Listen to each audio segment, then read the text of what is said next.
भारत में जहां संस्कृति मुख्य रूप से इसी तरफ उन्मुख थी, अब नहीं, अब तो सब हम भी आपकी तरह सनकी होते जा रहे हैं। लेकिन मूल रूप से संस्कृति आध्यात्मिक मुक्ति की ओर उन्मुख थी, हर चीज। पिछली पीढ़ियों में ये बात बहुत आम थी, हमें लगातार बताया जाता था। ये आज की पीढ़ी भूल गई है। खासकर कोई भी ऐसी चीज जो आप खुले शरीर के साथ करते हैं, जैसे खाना, कामुकता, इन चीजों को आप हर जगह नहीं करते। आप अपने संपर्क को कम से कम रखने की कोशिश करते हैं, क्योंकि जिस पल आप शरीर को खोलते हैं, ये इस तरह याद रखता है जो आपका दिमाग समझ नहीं पाएगा। ये इसके हर पहलू को याद रखता है। देखिए, आज भी मेरे साथ भी जब मैं घर पर खाता हूं, हम हमेशा खाने की बस एक चीज खाते हैं। आप समझ रहे हैं? हम 10 अलग अलग तरह की चीजें नहीं खाते, क्योंकि हमें हमेशा से सिखाया गया है कि जब आप खाते हैं, जो आपको पसंद है, आप वो एक चीज खाएं। उस एक चीज में 2-3 चीजें और हो सकती हैं, लेकिन बस उतना ही, एक चीज। आप ये और वो सब नहीं खाते। आजकल तो सब बूफे डिनर है। आप वहां जाते हैं, वहां 25 चीजें होती हैं। 25 चीजें आप थोड़ी थोड़ी डालते हैं और खाते हैं। मैं चाहता हूं कि आप इसे आजमाएं। हम 25 चीजें खाएंगे, ठीक है? ओके। आप ये खाइए, उस रात ध्यान कीजिए, अगली सुबह ध्यान कीजिए, देखिए कैसा महसूस होता है। कल आप बस कुछ साधारण खाना लीजिए, पका हुआ खाना, कच्चा खाने की भी जरूरत नहीं है। वही पका हुआ खाना, बस एक चीज खाइए, फिर देखिए कैसा लगता है। आपके सिस्टम के काम करने के तरीके में एक बहुत बड़ा अंतर होगा। इसके बारे में पाचन से जुड़े तथ्य हैं। बस यही नहीं, इसका ऊर्जा पहलू बहुत अलग महसूस होता है। अगर बस अलग अलग तरह का खाना खाने का आपके सिस्टम पर इतना बड़ा असर पड़ता है, तो 25 साल की उम्र तक 2 दर्जन साथी होना, शारीरिक तौर पर खुद को उस आयाम के लिए खोल देना, ये आप पर यादों का बोझ डाल देता है। याददाश्त का ये बोझ आपको ऐसी जगह पहुंचा सकता है जहां इस गड्ढे से खुद को बाहर निकालने में बहुत मेहनत लगेगी,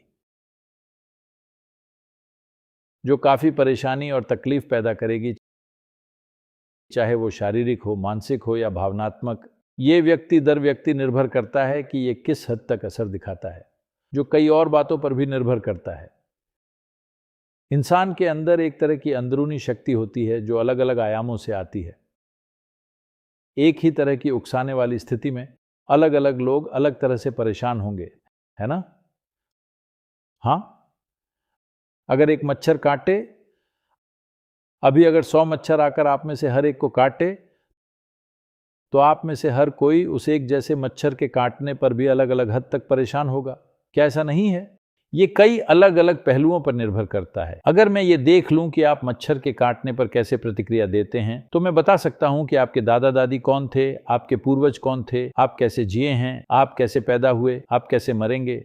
सच में, मैं मजाक नहीं कर रहा हूं।